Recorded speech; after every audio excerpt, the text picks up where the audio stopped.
Hello friends, in my previous lectures we have discussed about the characteristics of the data and signal, about transmission media and how efficiently you can transmit through transmission media using various encoding techniques. But we did not discuss how you will interface your equipment with the transmission media, and that is the topic of today's lecture, interfacing to media. Let's assume you are having your equipment here, your end user equipment,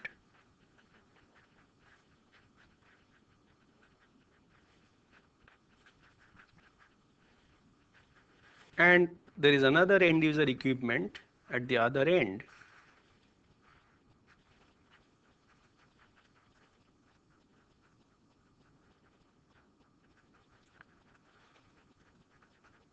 Now these two equipments have to be connected obviously through a transmission media. This is your transmission media.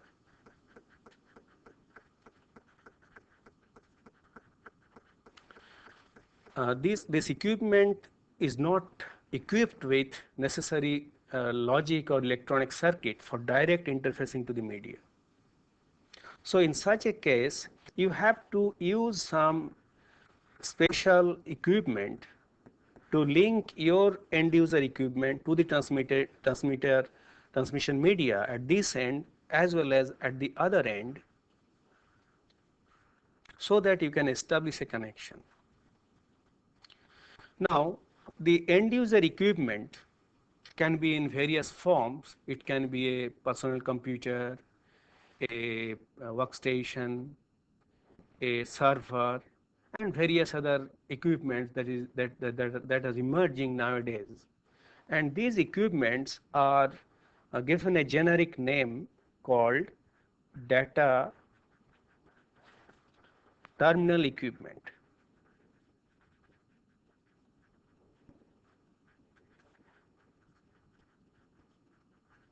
This data terminal equipment in short are called DTE. So this is one DTE, and at the other end you have another DTE, and these two DTEs want to communicate with each other. We are using a special equipment in between, which is known as data communication equipment.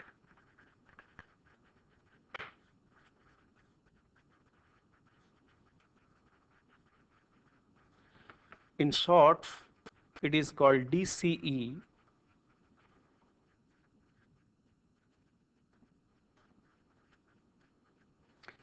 As an interface between the transmission media, and as you can see from this DCE is interfacing with the data terminal equipment at one end, and it is interfacing with the medium at the other end. Here also the same thing.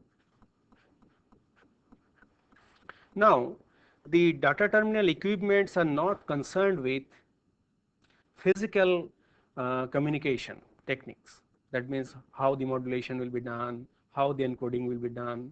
The DTEs are not concerned with it. That has to be taken care of with the help of the data communication equipment. So we find here that DCEs will act as via media between the end user equipment and the transmission media. That is how the communication will take place. We shall discuss in this lecture how this interfacing will be done between the DTE and the DCE. Before we do that, let us consider what are the possible ways the communication takes place. First of all, uh, let us call it data transmission classification.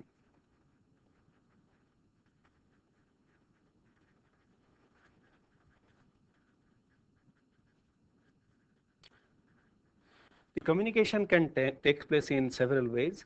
Suppose you have end user equipment A and another end user equipment B, And communication is taking place only in one direction. That means A is sending and B is receiving. So the data is going in one way. This mode of communication is called simplex. That means communication is taking place only in one direction. Another possibility is that you have two equipments A and B, two end user equipments, and communication is taking place in both directions simultaneously. A is sending to B and B is also sending to A simultaneously. So this is called two-way simultaneous.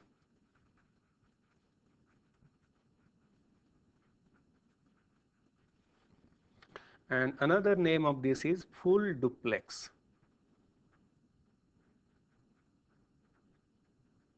We will understand the significance of the term full, why you are attaching this term full with this duplex. So in this case, communication is bidirectional and simultaneous. Now the third possibility is that you have a equipment A, another equipment B. Now the communication is taking place with the help of one wire. Here we are having two separate communication paths, but here you are having only one path. So it can be communicate, the A can send it to B and B can send it to A, but through the same line, but in this case it is only one way.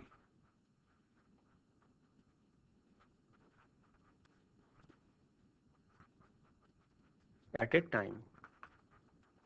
Or you can say it is two-way alternate. Forget about this part. So what is happening here?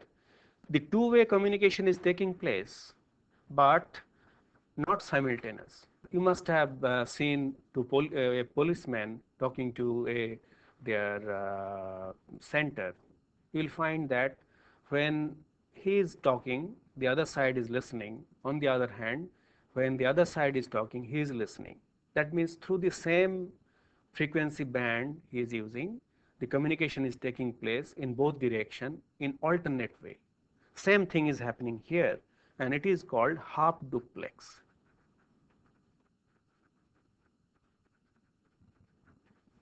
So there are three possibilities: simplex, full duplex, and half duplex. These are the three ways communication will take place. Now, what are the other assumptions that we have to make before we discuss about the interfacing techniques?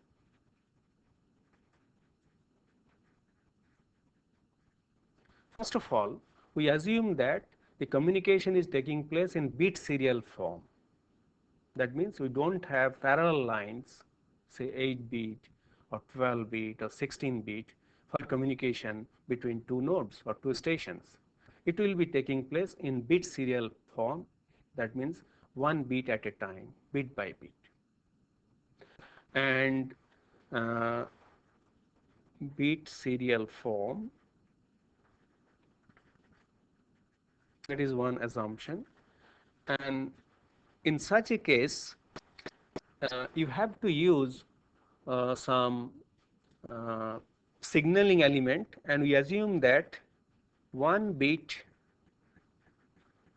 signaling element is used. What is the significance of that? We have seen that one signaling element may represent more than one bit of data, as it happened in PSK, phase shift keying, or one signaling element can represent less than one bit, as it happens in case of Manchester coding. We have seen that one signaling element is representing only half data, half bit of data. In other words, to send 1 bit of data, 2 signaling elements are needed in case of Manchester encoding. Here, for simplicity, we are assuming that 1 bit signaling element is used, and one example of this is NRZ L, which we have already discussed in detail. So it is 1 bit. On the other hand, that QPSK, quadrature PSK, more than 1 bit.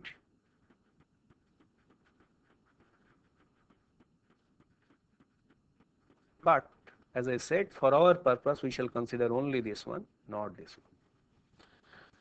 Finally, it will require some kind of what is known as clocking.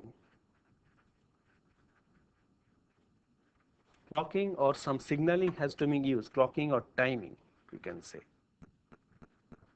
It will require some timing which will represent the clock rate,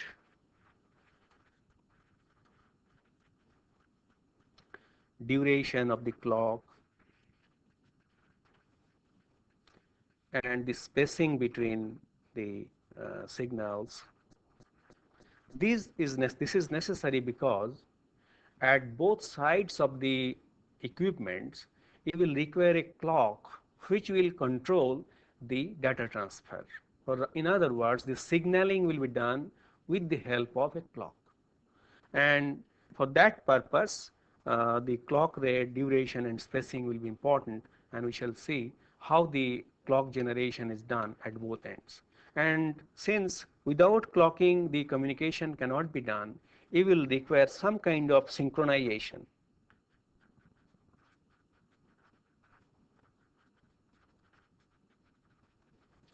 And to achieve this synchronization, two techniques have been developed.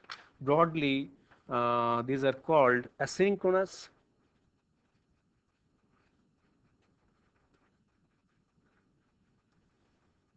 and second technique is known as synchronous. And these two are used, as I said, for synchronization.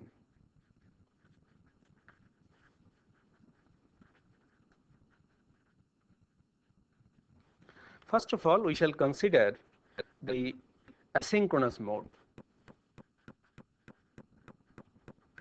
Then we shall consider synchronous mode.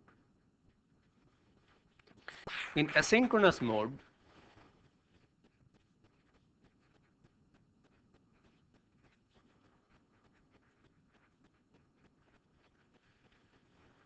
the data transfer takes place in small sizes of data.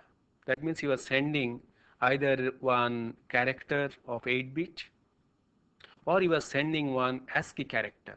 That means either 8-bit data or ASCII character you are sending at a time, and these are framed, and the format of the frame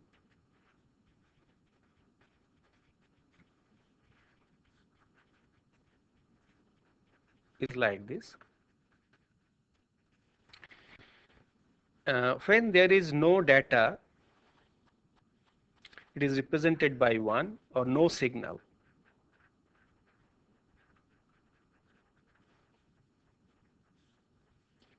And whenever there is data to send, it starts with a start bit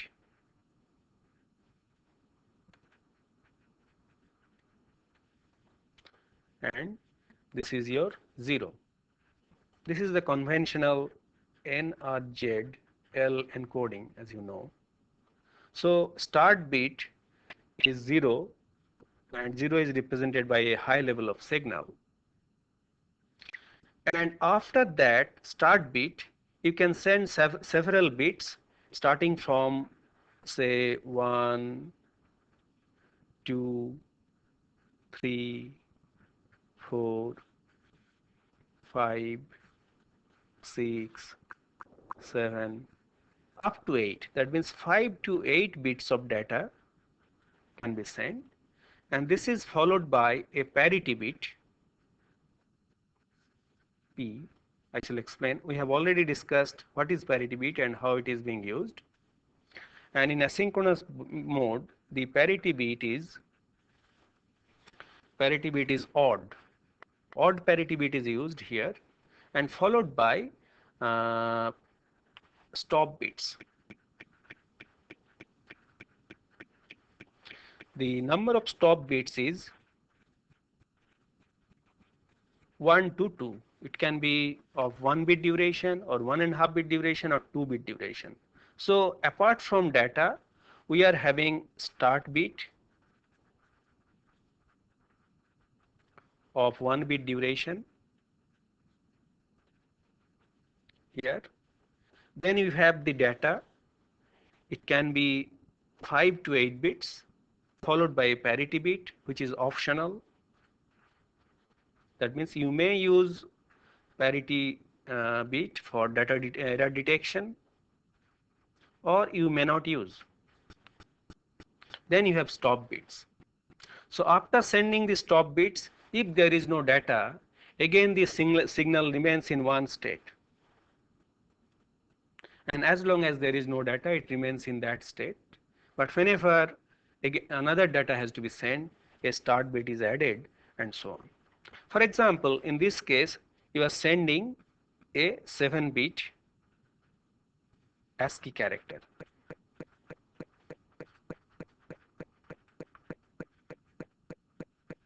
To send a 7-bit ASCII character, you will require one start bit followed by 7 bit of data, that is your ASCII character, followed by one parity bit, plus let's assume you are using 2 stop bits. So total number of bits that you have to send is 7 plus 1 8 plus 1 9 plus 2 11. So 11 bits of signal has to be sent to for sending 7 bit of data, that is your one ASCII character. Now this particular feature tells you that it has high overhead.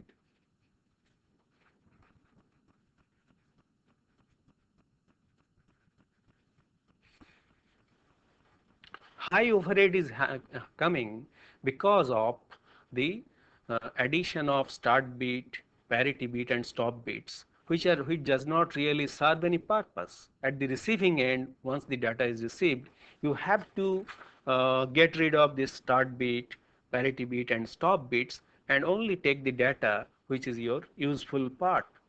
So the additional bits that you are sending are essentially overhead. And you can see here the overhead is quite high. 4 additional bits are needed to send 7 bits of data. That means the overhead is about 4 by 7 into 100%. And that is equal to 400 by 7 is equal to, as you can see,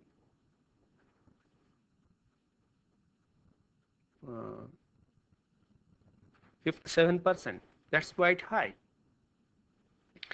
But you may be asking, in spite of this high overhead, why this technique is being used? The reason is, it is the timing requirement is moderate timing requirement.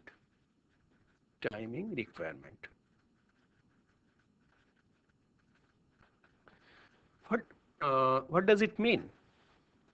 It means that the transmitter clock and the receiver clock need not be exactly same. There is a tolerance, that the difference in the frequencies, and how that can be explained. When you are receiving data, you will be sensing in the middle.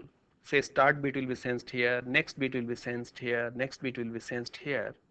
If there is a shift, I mean if there is a difference in the clock rate in the receiving end, either it will be sensed here on the, if it is a faster, then it will be sensed here. If it is slower, it will be sensed on this side.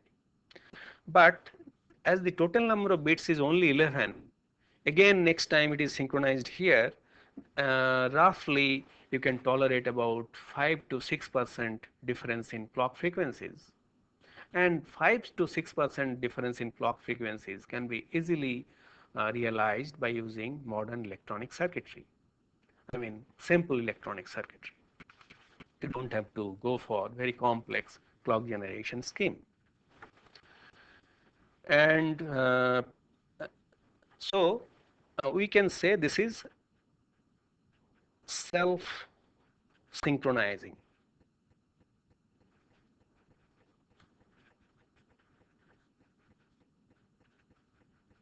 Self synchronizing because each character is getting synchronized with the help of start bit, and then you are synchronizing at the middle of each of these data bits and parity bits. Now because of these overhead, you may be asking what are the standard rates that can be used. There are some standard rates.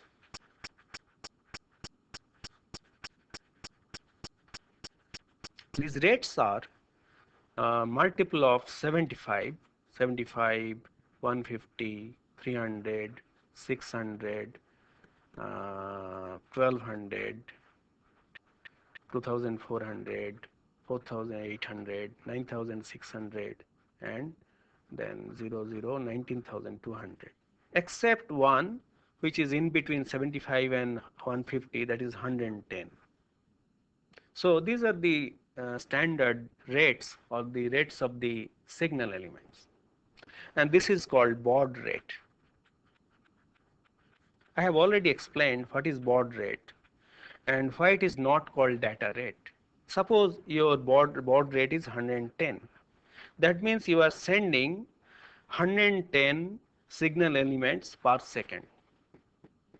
If you use this encoding with one start bit, one parity bit, and two stop bits, you will be able to send 10 ASCII characters in 1 second, or 10 ASCII characters per second. So what is your data rate?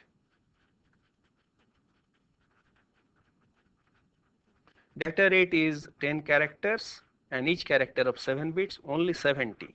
So we find here your data rate in this case is 70 bits per second, but baud rate is 110 bits per second.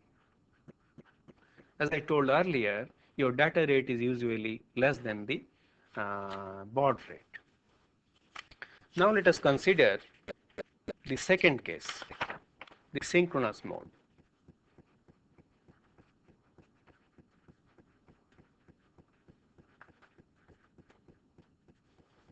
As I told in while discussing the asynchronous mode, it has very high overhead. How that overhead can be reduced? That overhead can be reduced using synchronous mode. What is being done in this case? There is no start bit, stop bit, or parity bit.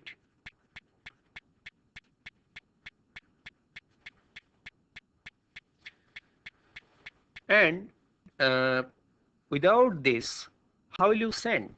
What kind of framing will be used? In this case, the framing is done in this way. You have the 8-bit flag. Usually these are called synchronization character, followed by some control field. The size of the control field can be, let's assume, 16-bit. This is 8-bit, this is 16-bit, and followed by a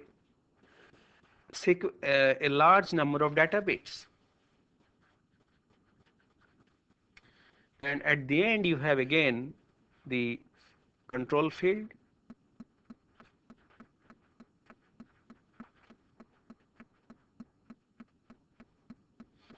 and then you have the 8-bit flag.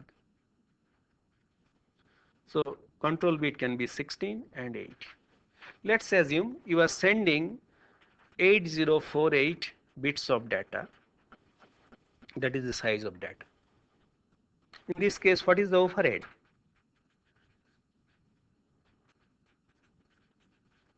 In this case, overhead is, as you can see, 8 plus 8, 16, plus 16, 32, plus 16, 48.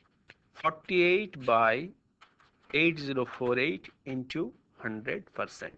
And that is roughly equal to 0.06%. This is quite small compared to asynchronous mode. We have seen that in case of asynchronous mode, this is about 50% or more. Here, the overhead is much less.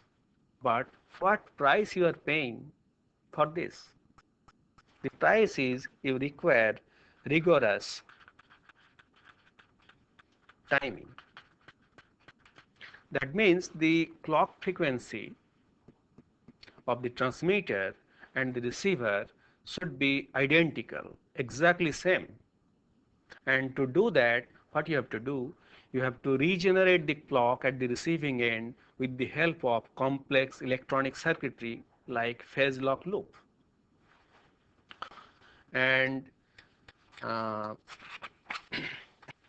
so we can conclude by saying that this technique is efficient,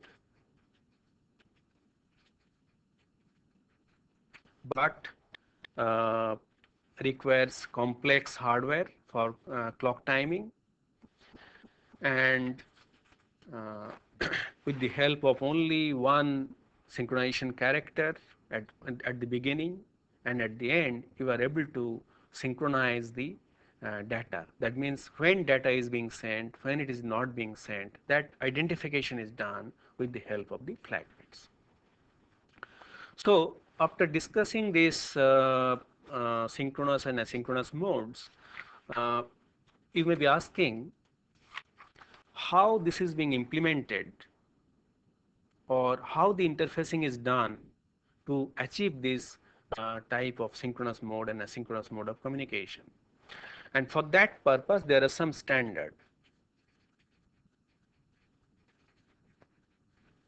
That means to interface between the DTE and DCE, as I told earlier, here you have got your data terminal equipment and the data communication equipment. This interface, for this interface, there must be some standard, and that standard is being designed by some international professional organizations like Electronic Industries Association, EIA, CCITT, or IEEE. And there are various standards. We shall be discussing some of these standards. Now, first of all, let us consider what are the important components of these standards. The standards have at least 4 attributes: mechanical,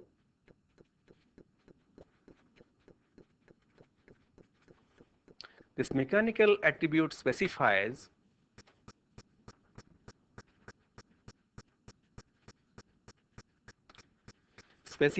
the cable, connector,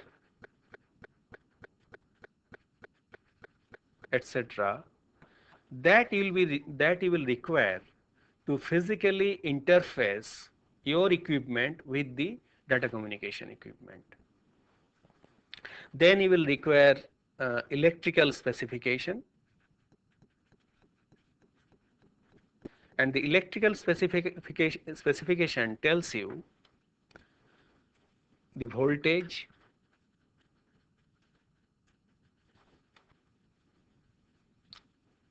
level, the timing requirements, data rate,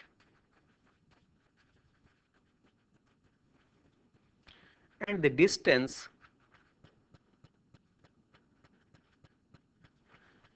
that can be used. But that means what is the length of the cable that can be used? So the electrical specification tells you the voltage levels, say 3 volt or 5 volt or 12 volt, timings, what is the maximum clock rate or baud rate, what is the maximum data rate. That means the timing signals will have what kind of duration, the rise time and fall times, and the distance. Then functional specification. The functional specification tells you the functions of the wires which are known as interchange circuits.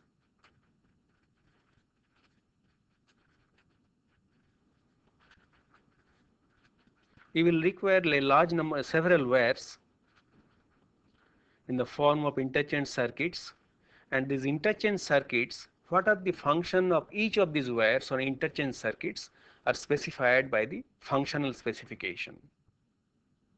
And then you have the procedural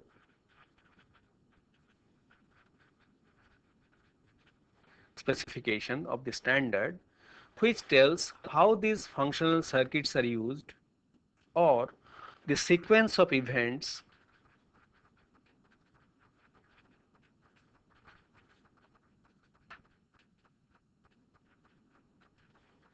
that has to be followed for transfer of data, for receiving data, for sending data.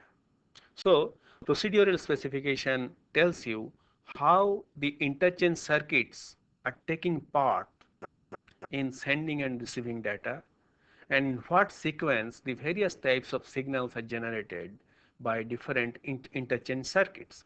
That is specified by the procedural specifications. As I was telling, there are many standards. For example, Electronic Industries Association has the most popular standard, the 232, then EIA 449, CCITT has standards like X.21, V.24, and IEEE also has some standards. But instead of discussing all of them, let us focus on EIA 232, which is one of the most popular interface used in various equipments, the computers, peripherals, and various other equipments for interfacing with the transmission media. First of all, let us start with mechanical.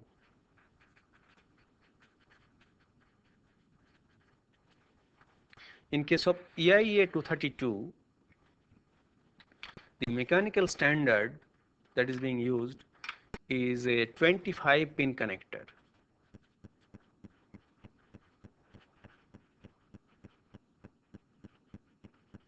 A 25 pin connector is used, which is also specified by ISO 2110. It looks like this.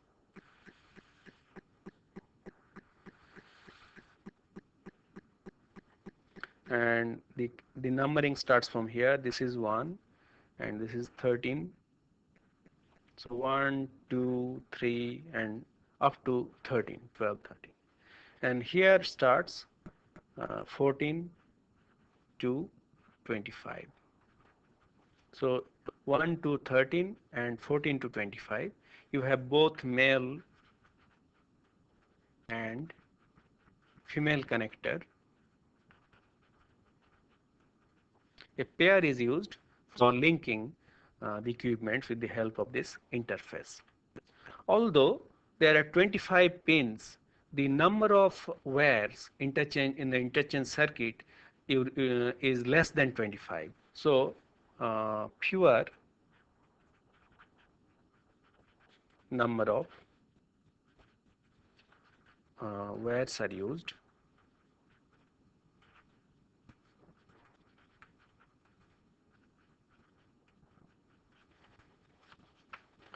What about the electrical specification?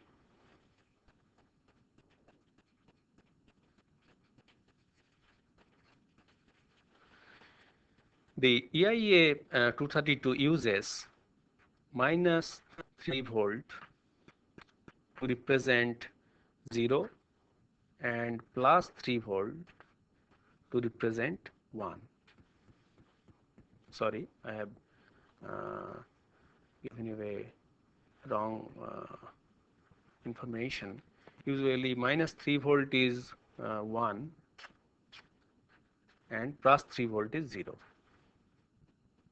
You may be asking, in the present day transistor logic, plus voltage is used for to represent 1 and minus voltage is used to represent 0. Why it is not so here? The reason is this particular technology was developed, the standard was developed, EIA 232, before the silicon transistors came in. And in germanium transistors, where the negative supply voltage is used, and usually 1 is represented by negative voltage and 0 is represented by positive voltage. So minus 3 is the lowest voltage to represent 1, and it can go up to 2 minus 25. Similarly, 0 can be from plus 3 to plus 25. So far as the signal rate is concerned,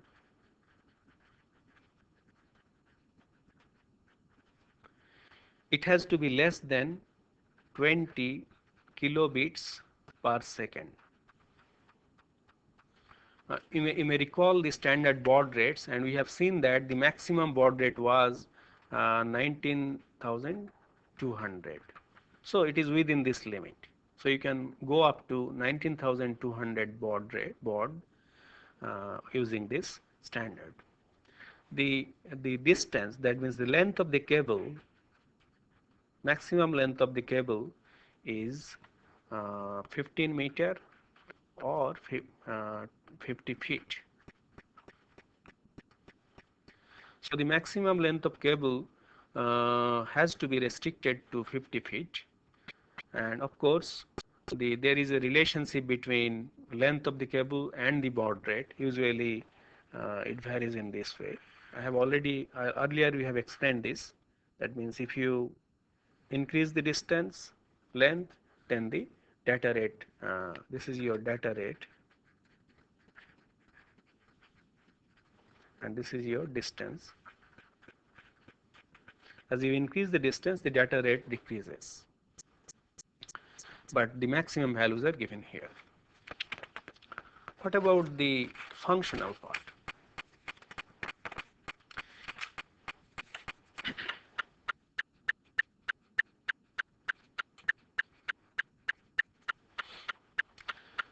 As I said, you don't require 25 pins to represent your data. You can manage it with lesser number of wires in practice. And here the most popular functional pins which are used are shown.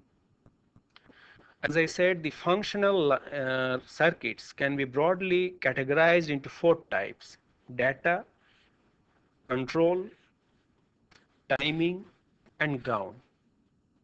Here I have shown only 2 data functional circuits, interchange circuits. 2 pin 2, that is your transmitted data, that is the function. Direction is it is where, in which direction is it is going. So direction is to DCE, data communication equipment, and abbreviated name is TXT.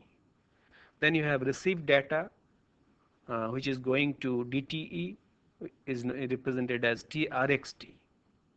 And there are several control signals or control wires which are used: request to send, cleared to send, data set ready, data carrier detect, data terminal ready, which are going to DC, DT. That means either it is going from here, it is DT to DC, here it is DC to DT.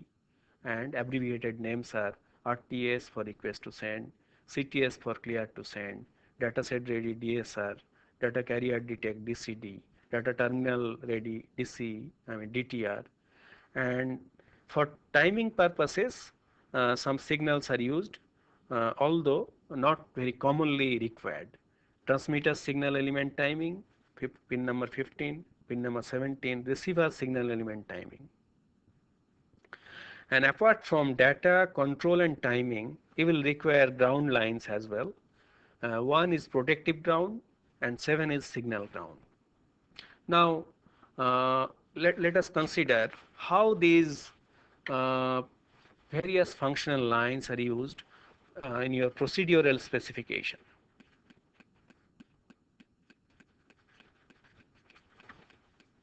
First of all, whenever the DC turned on,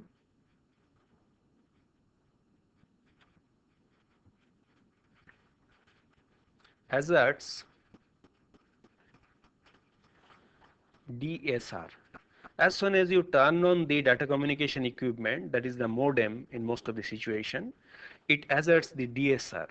That means the DTE or the end user equipment comes to know that the modem is now on.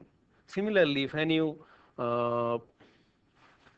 data turn, when you turn on the DTE,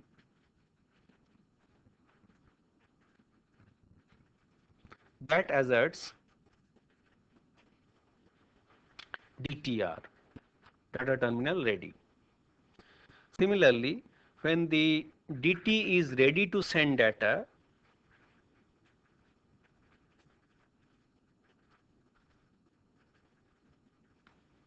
that asserts RTS, request to send. DT, whenever it has data to send, asserts a signal called R2S, and if the DC is ready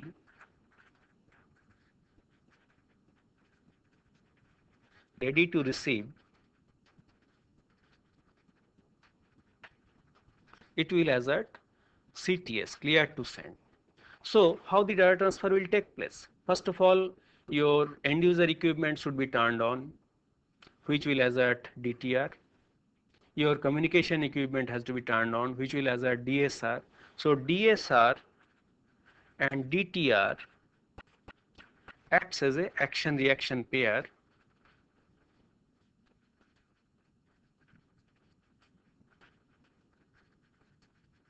which will tell you that both are on, data communication can be started. Then to send each character, it will require the RTS CTS action reaction pair. The data terminal equipment will send RTS. In response, the data communication equipment will send CTS, and then the data will be sent. And after one character is sent, again the data terminal equipment will assert RTS, and the data communication will assert CTS, and the data will be sent. In this way, character by character, this action reaction pair will go on, keep on synchronizing and perform the data transfer. Now, before I complete our discussion on RS-232 interface, we must be noticing that in many situations you don't require a data communication equipment. That means when your end user equipment is very near, say suppose your two computers are located in the same house, you can have 50 feet of wire at your disposal, and you can directly link without the help of a data communication equipment. In such a situation, it can be tackled with the help of a special type of arrangement known as null modem. A null modem is nothing but a cable in which is being used in such a way that if you link two data terminal equipments with the help of this null modem cable, and here as you can see the TXD is connected to the RXD at the other side, TXD is connected to the other side, RXD on the other side. In this way some kind of interchanging is done, and as if inside this you have two DCEs. That means this particular cable simulates two data communication equipments. In other words, the DTs are fooled and they think that possibly data communication equipment are connected to the uh, data terminal equipment. But in practice, only a cable is used with some interchange in the connections, various connections. For example, here RTS is connected to CTS, so loop back connection is done. And in this way, DTR is connected to DSR. So this particular type of cable is used for interfacing whenever two computers or two end user equipments are very near. So friends, we have seen how you can link your equipment to the medium with the help of data communication equipments and what kind of interface hardware you will require. We have discussed in detail one standard, and there exist various other standards I have already mentioned. Whenever you require some specific standard, you can consult some book or manual and you will get the details. Thank you.